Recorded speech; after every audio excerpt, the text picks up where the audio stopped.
आकाशवाणी मध्य प्रदेश से प्रस्तुत हैं प्रादेशिक समाचार।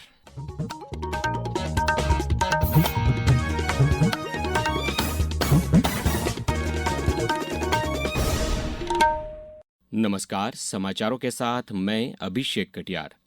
केंद्रीय मंत्री किरण रिजिजू ने आज लोकसभा में कहा कि सरकार नीट यूजी पेपर लीक मामले पर चर्चा के लिए तैयार है। उन्होंने बताया कि सरकार पिछले 3 दिनों से चर्चा का प्रस्ताव दे रही है। वहीं लोकसभा अध्यक्ष ओम बिरला ने भी विपक्ष को चर्चा के एजेंडे पर बातचीत के लिए आमंत्रित किया। नीट पेपर लीक का चर्चा के लिए पूरी तरह से तैयार है और हमने पहले दिन से कहा है, जब चर्चा होती है तो किसी नियम के तहत होना पड़ता है और इसका व्यवस्था बनाना पड़ता है। माननीय स्पीकर महोदय, सारे पार्टी के फ्लोर लीडर से बातचीत करके इसका निर्णय किया जाए और इस देश के युवाओं को भविष्य के लिए हम सब मिलकर के एक सार्थक चर्चा हो, ये सरकार चाहती है। वहीं समाजवादी पार्टी के प्रमुख अखिलेश यादव ने कहा कि यह मुद्दा राजनीतिक हितों से बड़ा है। विपक्ष के हंगामे के चलते सदन की कार्यवाही दोपहर 2 बजे तक स्थगित कर दी गई थी। विधानसभा के मानसून सत्र के तीसरे दिन दिल्ली में छात्रों से मारपीट और कांग्रेस नेताओं की गिरफ्तारी के मुद्दे पर हंगामा हुआ। विधानसभा अध्यक्ष ने स्थगन प्रस्ताव पर चर्चा की अनुमति नहीं दी, जिसके विरोध में नेता प्रतिपक्ष उमंग सिंघार सहित कांग्रेस विधायक काली पट्टी बांधकर सदन पहुंचे। दिल्ली की घटना पर चर्चा की मांग को सत्तापक्ष ने यह कहकर नकार दिया कि ये मामला मध्य प्रदेश से बाहर का है। हंगामे के चलते सदन की कार्यवाही 15 मिनट के लिए स्थगित करनी पड़ी। प्रदेश में पुलिस नशे के अवैध कारोबार और तस्करी के खिलाफ लगातार कार्रवाई कर रही है। पिछले 3 दिनों में विभिन्न जिलों में पुलिस ने 82 लाख रुपए से अधिक के मादक पदार्थ और तस्करी में इस्तेमाल वाहन जब्त किए हैं। नीमच, मंदसौर, अशोकनगर, शिवपुरी, इंदौर और नरसिंहपुर जैसे जिलों में पुलिस ने स्मैक और एमडी ड्रग्स के साथ कई आरोपियों को पकड़ा है। राज्य सरकार ने दतिया में विधानसभा उपचुनाव के लिए 30 जुलाई को सार्वजनिक अवकाश घोषित किया है। सामान्य प्रशासन विभाग ने इस संबंध में आदेश जारी किया है। दतिया विधानसभा क्षेत्र में इस दिन मतदान होगा, इसलिए इसे सार्वजनिक और सामान्य अवकाश के रूप में घोषित किया गया है।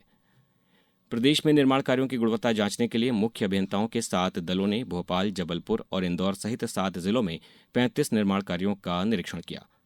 गुना और उज्जैन में 2 सड़क निर्माण कार्यों की गुणवत्ता खराब मिलने पर संबंधित एजेंसियों को ब्लैकलिस्ट करने के निर्देश दिए गए। वहीं इंदौर में एक छात्रावास की गुणवत्ता बेहतर मिलने पर संबंधित अधिकारियों की सराहना भी की गई। उज्जैन में भगवान श्री महाकालेश्वर की सावन माह की पहली सवारी 3 अगस्त को निकलेगी। इसकी तैयारियों को लेकर कलेक्टर रोशन कुमार सिंह और पुलिस अधीक्षक प्रदीप शर्मा ने सवारी मार्ग का निरीक्षण किया। कलेक्टर ने सड़क, बिजली और साफ सफाई से जुड़ी व्यवस्थाओं का जायजा लिया और रामघाट क्षेत्र से अतिक्रमण हटाने तथा जर्जर इमारतों के पास चेतावनी बोर्ड लगाने के निर्देश दिए। खराब मौसम के चलते अमरनाथ यात्रा आज लगातार चौथे दिन स्थगित रही। बालटाल और नुनवान के बेस कैंपों में ठहरे सभी श्रद्धालु सुरक्षित हैं। भारी बारिश और बादल फटने की घटनाओं के कारण माता वैष्णो देवी, शिवखोड़ी और मचैल माता यात्रा भी लगातार बंद रही। अब बात करते हैं मौसम की। प्रदेश में मानसून पूरी तरह सक्रिय है और पिछले 36 घंटों में 35 से ज्यादा जिलों में अच्छी बारिश दर्ज की गई है। मौसम विभाग ने आज 15 जिलों में भारी और अति भारी बारिश का अलर्ट जारी किया है। शिवपुरी, गुना, सागर और डिंडौरी में ऑरेंज अलर्ट जारी करते हुए 4 से 8 इंच तक बारिश की आशंका जताई गई है। राजधानी भोपाल में भी कल रात से लगातार रिमझिम बारिश हो रही है। मौसम विभाग के मुताबिक आने वाले 4 दिनों तक प्रदेश के अधिकांश हिस्सों में तेज बारिश का दौर जारी रहने की संभावना है। अब कुछ समाचार संक्षेप में।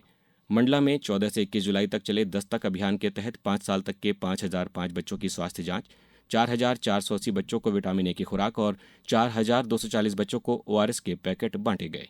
जबलपुर की 521 ग्राम पंचायतों में चरणबद्ध तरीके से आरओ पेयजल प्लांट लगाए जाएंगे, जिसकी शुरुआत बरेला के सालीवाड़ा गांव से की जाएगी।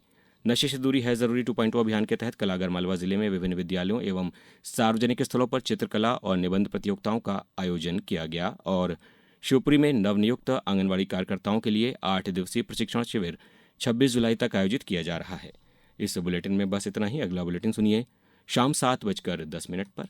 नमस्कार।